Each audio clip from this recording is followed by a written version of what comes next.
এবারে আমরা আলোচনা করব কি সম্পর্কে? বিভক্তি সম্পর্কে।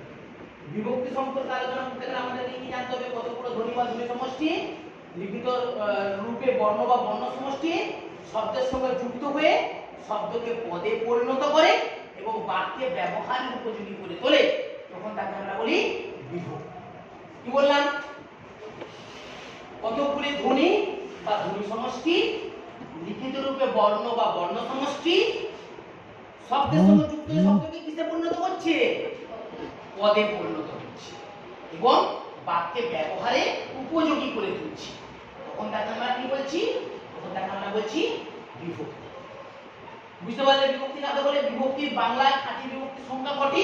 না, বাংলায় খাঁটি বিভক্তির সংখ্যা 5টি। এবারে প্রত্যেকটা বিভক্তি আমি কোথায় কিভাবে প্রয়োগ করা হচ্ছে সেটা বললাম। বিভক্তি হয়ে গেল, বিভক্তি জানলাম। এবার আমরা জানবো কি? পদ জানলাম, শব্দ জানলাম, বিভক্তি জানলাম, এবারে জানবো বাক্য। আমরা যখন ইংলিশ বইয়ে পড়ি তখন আমরা কি পড়ি? A group of words that is meaningful sense it is called sentence. এটা পড়ি তো, a group of words that is meaningful sense it is called sentence. এটা বলি, এটা বলেছি আমরা। কিন্তু আমরা বাংলা বাক্য যখন পড়ব, দশম শ্রেণীতে যখন আমরা বাক্য কাকে বলে পড়ব, তখন তার যথার্থ সংখ্যা কতগুলো শব্দ পাশাপাশি বসে যখন মনের ভাব প্রকাশ করে, তখন তাকে বাক্য বলে হবে না। হবে? কেন হবে না? কারণ আমি আগেই বলেছি শব্দ কখনো পাশাপাশি বসে বাক্য হয় না, তাই বাক্য হবে। কারণ শব্দের সঙ্গে সবসময় বিভক্তি যুক্ত থাকে, তাহলে বিভক্তি যুক্ত থাকলে সেটা তো শব্দ হচ্ছে না, সেটা হয়ে যাচ্ছে কি? পদ। তাহলে কতগুলি পদ বা পদ সমষ্টি পাশাপাশি বসে যখন মনের ভাব সম্পূর্ণরূপে প্রকাশ করে, তখন তাকে আমরা বলি বাক্য। কি বললাম? কতগুলি পদ বা পদ সমষ্টি পাশাপাশি বসে যখন মনের ভাব সম্পূর্ণরূপে প্রকাশ করে, তখন তাকে আমরা বলি পদ। তখন আমরা পদ বলি। হ্যাঁ বললে যে ভুল বললাম, সংজ্ঞাটা ধরতে পারলে না, কথা শুনুন। বাক্য যারা বলি, কতগুলো পদ যখন পাশাপাশি বসবে তখন তার সেই পদ শব্দ হচ্ছে না, বিভক্তি হচ্ছে, তখন তো বাক্য হয়ে যাচ্ছে, সে বাক্যে ব্যবহারের উপযোগী হয়ে যাচ্ছে, তাই না?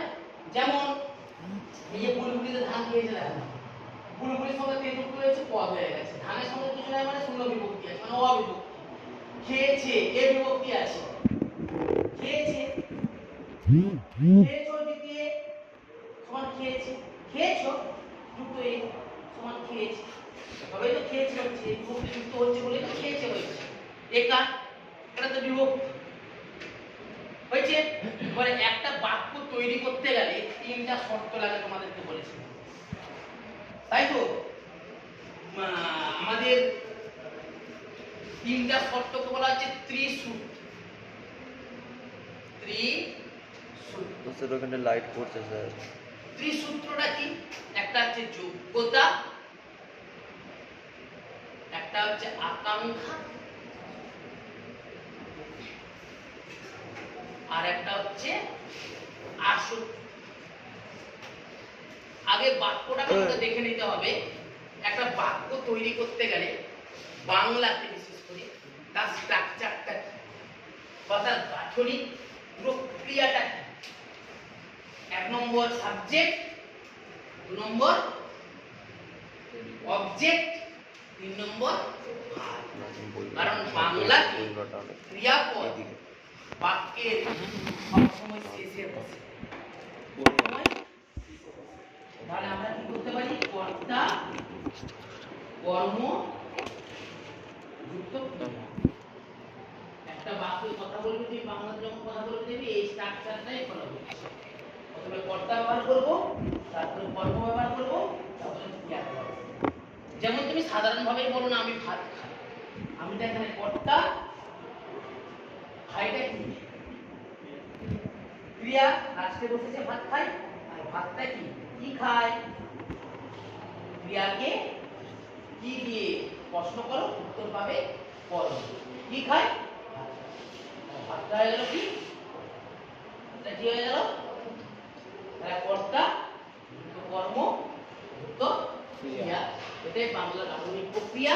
এবারে ত্রিসূত্র বা তিনটি যে সূত্র বা শর্ত রয়েছে বাক্য তৈরি করা, সেটা সম্পর্কে আমরা আলোকপাত করব। এক নম্বর হচ্ছে কি যোগ্যতা। যোগ্যতাটা না প্রত্যেকটি মানুষের ক্ষেত্রেই যেমন একটা নির্দিষ্ট যোগ্যতা থাকে, সেরকম একটা বাক্য তৈরি করতে গেলেও তার একটা নির্দিষ্ট যোগ্যতা থাকে, তাই তো? যেমন আমি স্কুলের উঠানে সাঁতার কাটছি, আমি যদি এই কথাটি বলি তাহলে তুমি নিশ্চয়ই আগে থেকে জেনে দেখেছো যে বাক্য মানে সেটা বোধগম্য, অর্থটা নির্দিষ্টভাবে প্রকাশ করে। তাহলে তুমি যে এখন বলছো যে আমি বাড়ির উঠোনে সাঁতার কাটছি বা স্কুলের উঠোনে সাঁতার কাটছি, এটা কি যথার্থ বাক্য? দেখো বাক্যের কর্তা ঠিক আছে, কর্ম ঠিক আছে, ক্রিয়া ঠিক আছে, কিন্তু যোগ্যতা দোষে দুষ্ট হয়ে যাচ্ছে বাক্যটা। গরুটি আকাশে উড়ে দিচ্ছে, তুমি দেখছো একটা গরু আকাশে উড়ে উড়ে যাচ্ছে, এটা কখনো কি হবে? একটা গরু কি কখনো আকাশে উঠতে পারে? পারে না। ঠিক সেই রকম ভাবে কি আমরা এটা বলতে পারি যে বাক্যটি যোগ্যতা দোষে দুষ্ট। আকাঙ্ক্ষা, আকাঙ্ক্ষা হচ্ছে একটা আমাদের কাছে ভয়ানক ব্যাপার, কারণ তুমি যখন কোনো কিছু জানতে চাইবে, কোনো একটা ধরো গুরুত্বপূর্ণ খবর তুমি জানতে চাইছো, সেই গুরুত্বপূর্ণ খবরটা তোমাকে যখন সম্পূর্ণরূপে বলবে না, জানি না আজকে এই ঘটনাটা কি আর কিছু বললো না, তাহলে তোমার জানার তো একটা আগ্রহ বারবার বারবার বারবার মনের মধ্যে বিস্তার লাভ করবে। তাহলে এই যে জানার যে আগ্রহটা বা তোমার মধ্যে যে আকাঙ্ক্ষাটা জন্মাচ্ছে, এটাই হচ্ছে বাক্যের ত্রিসূত্রের দ্বিতীয় শর্ত, যেটি আকাঙ্ক্ষা নামে পরিচিত। আর এই আকাঙ্ক্ষা মনের ভাবকে সম্পূর্ণরূপে প্রকাশ করতে সাহায্য করে না, কারণ মনের ভাব সম্পূর্ণরূপে প্রকাশ পেলে তোমার মনের মধ্যে সেই ইচ্ছাটা যাবে না যে পরে কি বলতে চাইছি। মনে থাকে ডট ডট ডট, মনে কি থাকে? এটা আমি এটা উদাহরণ দিলাম। জানিস আজকে আমাদের গ্রামে, জানিস আজকে লিলি আমার সঙ্গে ডট ডট ডট, তখন তোমার জানতে মন চাইবে লিলি কি করেছে, কি করেছে, কন্যারে কি করেছে, ও পার্টি গেই, ও ওখানে গেই, ওখানে গেই, কি করতে পারে, যেতে পারে কি। এই যে জানার যে আগ্রহটা, এটাই হচ্ছে আকাঙ্ক্ষা। আর আসক্তিটা কি? আসক্তিটা হচ্ছে বাক্যের একটা গুরুত্বপূর্ণ বিষয়, যেটা হচ্ছে পদগুলোকে ক্রম অনুযায়ী সাজানো, পদগুলো ঠিকঠাক আছে কিনা সেটা দেখা, অর্থাৎ পদগুলো ক্রম অনুযায়ী সঠিকভাবে সাজানো আছে কিনা সেটা আমাদেরকে লক্ষ্য করা। যেমন প্রথমে সাবজেক্ট বা কর্তা বসেছে কিনা, কর্ম বসেছে কিনা, ক্রিয়া বসেছে কিনা।